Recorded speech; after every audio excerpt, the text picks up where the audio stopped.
복된 소식 아름다운 소리 AM 1590kHz 시카고 기독교 방송입니다.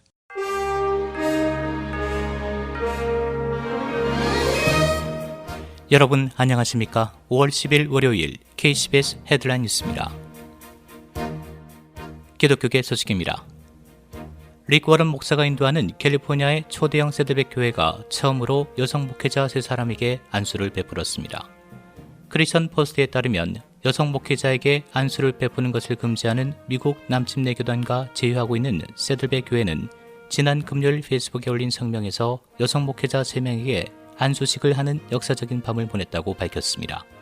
한편 크리스천 미션 얼라이언스 CMA 교단도 여성 목회자에 대한 안수를 허락하는 것을 검토 중인 것으로 알려졌습니다.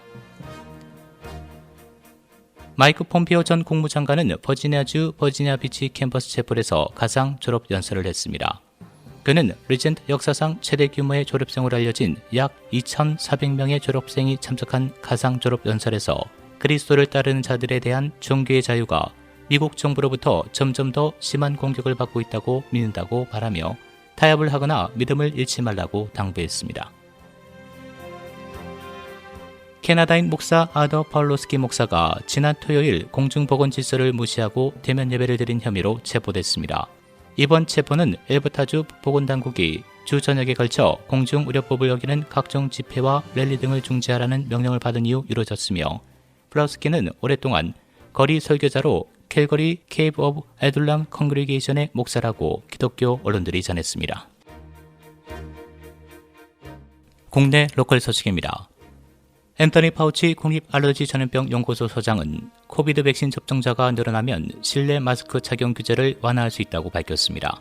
파우치 소장은 어제 ABC 디스윅에 출연해 이제는 실내 마스크 규제를 완화할 때라는 스콧 고틀립 전 FDA 국장 주장에 동의하냐는 질문에 이처럼 답했습니다. 파우치 소장은 우리가 나아갈수록 더 많은 사람이 백신을 맞을수록 당신은 실내 마스크 착용 의무화 완화를 보게 될 것이라고 밝혔습니다. 이어 질병통제예방센터가 거의 실시간으로 권고사항과 지침을 업데이트할 것이라며 우리는 더 많은 사람이 예방접종을 받을수록 더 자유로워지기 시작할 필요가 있다고 말했습니다.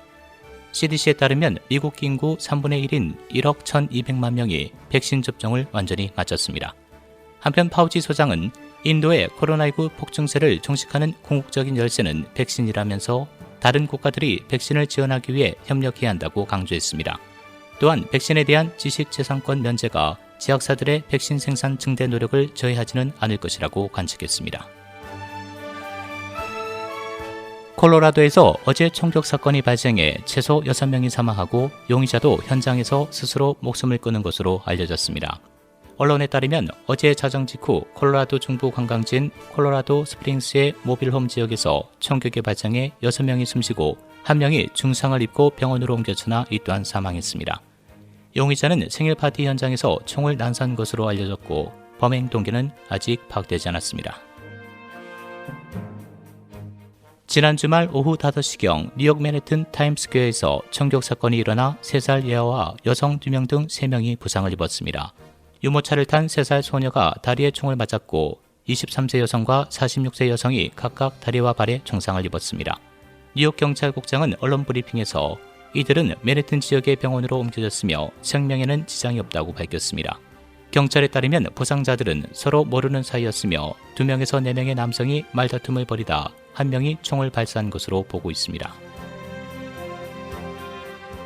조 바이든 대통령이 어제 마더스데이를 맞아 코로나19로 힘든 한 해를 보낸 어머니들에게 감사를 표했습니다. 바이든 대통령은 어제 자신의 트윗을 통해 올해는 나라 전역의 어머니들에게 보기 드물게 힘든 한 해였다라며 최전선 노동자, 돌보미, 부모 등 팬데믹 기간 우리를 이끌어온 어머니들이 행복한 마더스데이를 보내기를 바라고 위대한 이 나라가 당신들에게 감사한다라고 어머니들의 노고를 기렸습니다. 바이든 대통령은 해당 트윗에 앞서 올린 영상 메시지를 통해 자신의 어머니를 회고했습니다. 미국 최대 석유관 운영사인 콜로니얼 파이프라인의 시스템이 해킹당해 사흘째 가동이 중단되는 사태가 벌어졌습니다.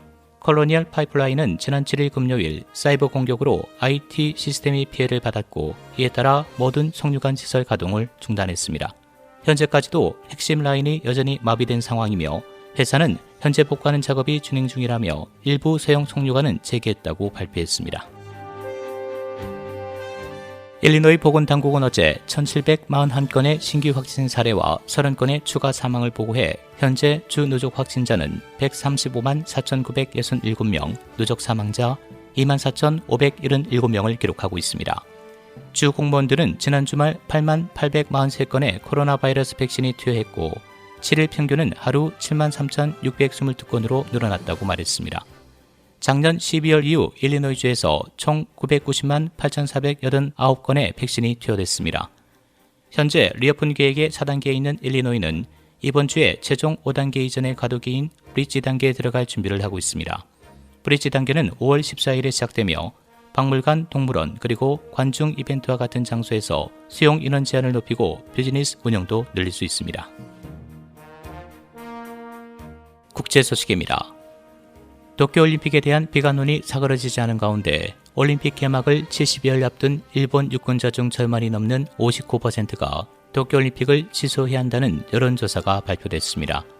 관객 없이 개최하자는 응답은 23%였고 관객 수를 제한한 상태로 개최하자는 답변은 16%였다고 언론이 보도했습니다.